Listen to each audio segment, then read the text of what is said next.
శ్రీ గురుభ్యో నమః. శ్రీ మాత్రే నమః. శ్రీ వేదపీఠం యూట్యూబ్ ఛానల్ ప్రేక్షకులకి స్వాగతం. నేడు ఒక అద్భుతమైనటువంటి రెమెడీతో మళ్ళీ ముందుకొచ్చాను.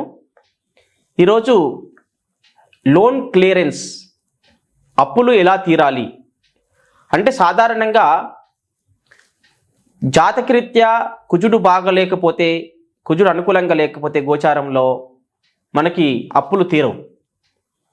కానీ కుజుడు అనుకూలంగా ఉన్నాడు, కానీ ఇంకా అప్పులు తీరడం లేదు. దానికి కారణం ఏమిటి అంటే, మన ఇంట్లో ఫైనాన్షియల్ ప్రాబ్లం ఉంటే కూడా అప్పులు తీరవు, డెబిట్ ప్రాబ్లం ఉంటే కూడా అప్పులు తీరవు.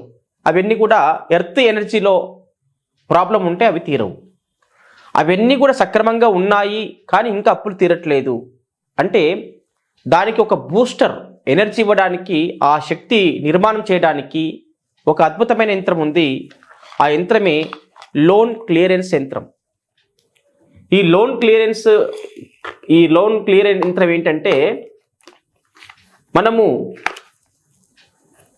నార్త్ వెస్ట్లో ఇది పెట్టాల్సి ఉంటుంది.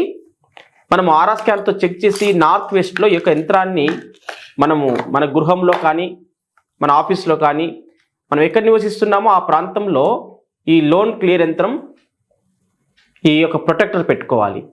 దానికి తోడు ఈ యొక్క యంత్రాన్ని దీనిపైన పెట్టినట్లయితే ఈ యొక్క ఎనర్జీ అనేది వస్తుంది. కాబట్టి ఎక్కువ అప్పుల చేత బాధపడుతున్నటువంటి వాళ్ళు తప్పకుండా ఈ యంత్రాన్ని ధరించినట్లయితే మంచి చక్కటి రిజల్ట్ వస్తుంది. దానివల్ల మనకి అనుకూలంగా మారిపోతాయి. ఒకవేళ ఆర్థికంగా ఇబ్బందులు పడుతున్న వాళ్ళు, డబ్బు రాక ఇబ్బంది పడుతున్న వాళ్ళు, వేరే వాళ్ళకి ఇవ్వలేక ఇబ్బంది పడుతున్నటువంటి వాళ్ళు చాలామంది చాలా రకాలుగా మానసికమైనటువంటి వేదనకు గురవుతున్నారు ఈ రోజున. ఎందుకంటే డబ్బే సర్వస్వం అయిపోయింది. ఈ రోజుల్లో డబ్బు రావాలన్నా, చాలా వేరే వాళ్ళ దగ్గర నుంచి రావాలన్నా చాలా కష్టంగా ఉంది. మనం ఇచ్చిన డబ్బులు మళ్ళీ తిరిగి రావాలన్నా కూడా కష్టం ఉంది.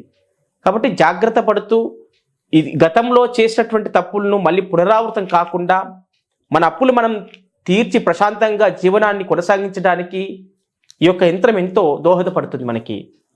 ఈ లోన్ క్లియర్ చేసినట్లయితే, మనకు ఉన్న అప్పులు అన్నీ తీరినట్లయితే హ్యాపీగా ప్రశాంతంగా మన జీవితం మనం చూసుకొని హాయిగా జీవించవచ్చు. కనుక ఇలాంటి సమస్యల చేత, అప్పులుండి అనేక రకాల ఇబ్బందులు పడుతుంటే వాళ్ళకి రకరకాల వాస్తు రెమెడీస్ చేసుకుని వాటి నుంచి వచ్చేటటువంటి ఎనర్జీని మనము ఆస్వాదించి స్వీకరించి మన భవిష్యత్తుకు ఒక మంచి బంగారు పాట వేసుకోవాల్సిన అవసరం ఉంది ఈ రోజున. ఎందుకంటే నేచర్లో మనకి పాజిటివ్, నెగిటివ్ అనేటటువంటిది రకరకాల రిజల్ట్స్ అనేది మనకి చూస్తూ ఉన్నాం. అందరూ ఒకటే రకంగా ఎవరు ఉండరు. ఆర్థికంగా డబ్బులు ఉన్న వాళ్ళకి కూడా వేరే సమస్యలు ఉంటాయి, డబ్బు లేనటువంటి వాళ్ళకి ఇంకో రకమైన సమస్యలు ఉంటాయి. డబ్బు ఉన్న వాళ్ళకు ఒక సమస్య, డబ్బు లేని వాళ్ళకు ఒక సమస్య. కాబట్టి ఎవరికైనా సమస్యలు అనేటటువంటి సహజం. కాబట్టి ఎలాంటి సమస్యల చేత బాధపడుతున్నాం మనం, దానికి సంబంధించినటువంటి పరిహారం మనం చేసుకోవాలి. చేసుకొని దాని నుంచి విముక్తి కావడానికి ప్రయత్నం చేయాలి. ఉదాహరణకి కొందరింట్లో ఫైనాన్షియల్ ప్రాబ్లం ఉంటుంది, కొందరిండ్లలో సేవింగ్స్ ప్రాబ్లం ఉంటుంది, కొందరిండ్లలో హెల్త్ ఇష్యూస్ ఉంటాయి, కొందరిండ్లలో ఇంకా రకరకాల భూగర్భ దోషాలు ఉంటాయి. వాటన్నిటి కూడా చక్కటి పరిహారాలు మనం అందిస్తున్నాం.